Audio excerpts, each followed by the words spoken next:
Welcome to the first episode of Bunkershot.com TV.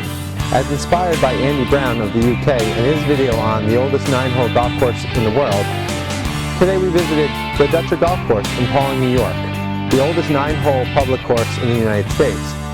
We speak with Drew Nicholson, the village historian, who tells us more about the history of the Dutcher Golf Course and how its roots go back to the days of Tom Morris Jr.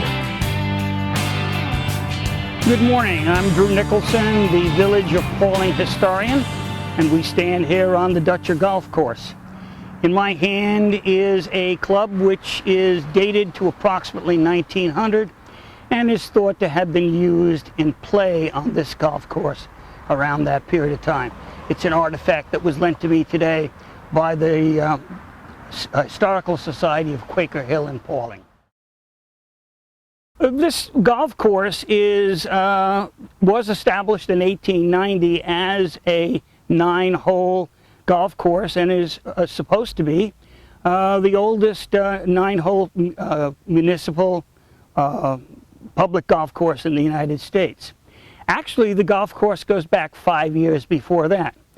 It is the child of John Bowdish Dutcher, who was a very wealthy gentleman who lived in this area, who went in 1872 on a 2-year journey around Europe, something which was very common back in the days when wealthy people took their sojourns in Europe for several years.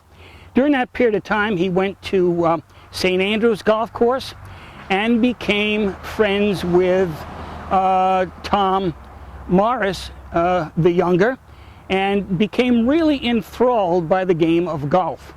And as a result, when he returned to the United States and in 1884 built a local hotel called the Dutcher House, approximately a half a mile behind me, uphill, so to speak, towards the village, he determined that he was going to include a golf course for his friends in New York City and for the people who were the guests at the hotel. It was actually a 3-hole golf course, and it was built by him and designed by him on the pasture land on which we stand today. If you look around, one of the things you'll see behind me is a stone wall, a farm wall. To my left, your right, is another wall. The walls surround this place. These walls have existed since probably the late 1700s, early 1800s, and made a line around this golf course, which is about 42 acres in size. So in 1885, he opened this golf course for the guests at the hotel and for his friends. A year later, he upped the ante, so to speak. In that direction is a road which we call South Street today. Originally, it was the farm road that ran directly to his mansion. And at the foot of that farm road, it crosses the railroad tracks of the Harlem Division today, and it was the New York and Harlem Railroad back in 1886. And at that point, he put a wooden platform. And the purpose of that platform was for his friends coming from New York City to disembark from the train and be brought up here by wagon so that they could play on the 3-hole golf course. The next step here was to open the golf course to the local people in Pawling, which is what he did in 1890, which is why this golf course has on its sign established in 1890. At that point, we believe it was made into the 9-hole golf course that it is today. The arrangements of holes today are different than they were originally. When I first came to this community 46 years ago, behind me, which is now the hole for the green for the first hole, actually was the area where the first tee was, and the first tee went in that direction with the hole being out in that direction. In 1890, this became a golf course that many people say was used 12 months a year. On January 10th, the issue of January 10th, 1892, there's a story about a gentleman in his proper toggery playing on this golf course in the first week of January. One can imagine back in 1892 what this place was like in the first week in January. A lot more snow than today and probably a lot colder. but he was in his proper toggery and out. He was playing the course. It was open 12 months a year. In 1935, Lowell Thomas played on this golf course. Lowell Thomas, back in the middle of the 20th century, was probably the preeminent radio broadcaster in the United States.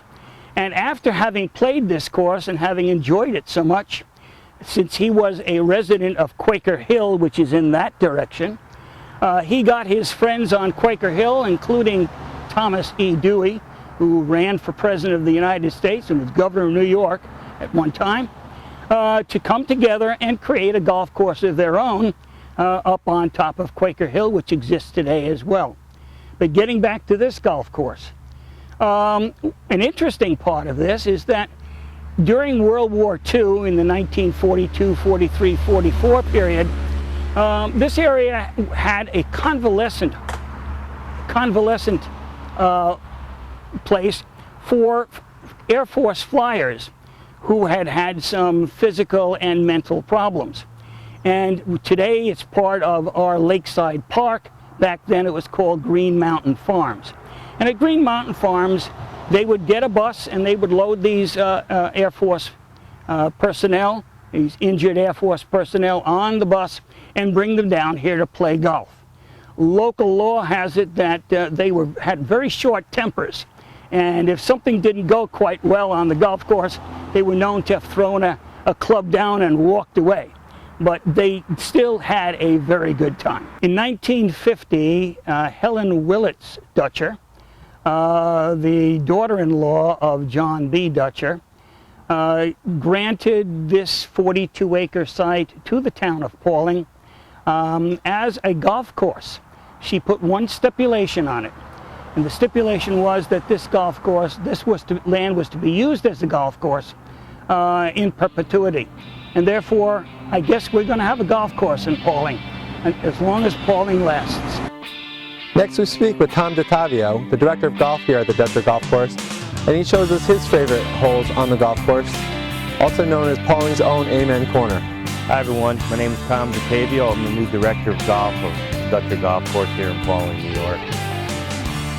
And we're here at the sixth hole, where we have grown to know our 6th and 7th and 8th hole as Amen Corner.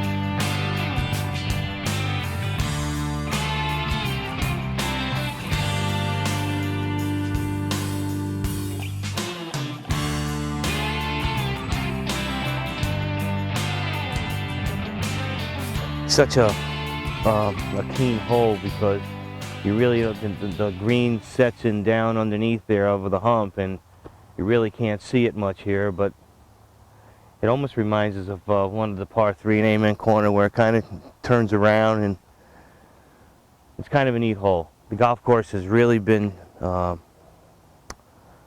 helped this year by the amount of rain that we've had. It's kept it green, you know, and the superintendent, Fred Luttrell, and his assistant, Jason Watson, have been tirelessly working here. You know, it's a 7-day-a-week operation. We've got a lot of play, and we're just trying to make it a better place and avenue for people to come play golf. And being that, you know, we really don't have an irrigation system that supports our fairways and roughs, it's tirelessly and impossible to keep the golf course in immaculate condition because of that. And they do a terrific job, both Fred and Jason.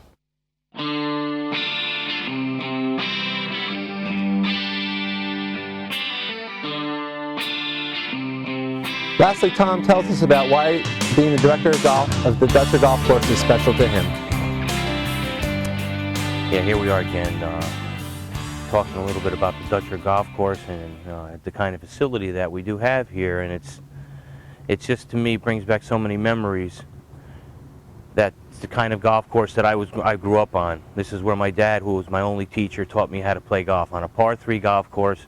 It used to be called Green Valley in Purchase, and it had lights, and I waited for him to come home at night to take me on the golf course to play.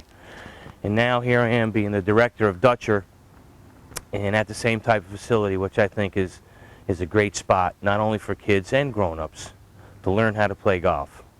It's not a very long golf course. It's in good condition and allows you to be comfortable and relaxed without distance factors. And that's one of the reasons why I like it very much. And I hope that we can keep doing what we're doing here, bringing a nice atmosphere and a pleasant atmosphere to the club, enjoying its members, and having great golfing seasons. Thank you. Well, I hope you enjoyed our step back into time in the history of golf in the United States. Since the Dutcher Golf Course is in my hometown of Pawling, New York, I hope to see you sometime as I tee it up on Sunday mornings. Until then, this has been Rob Walters for BunkerShot.com TV.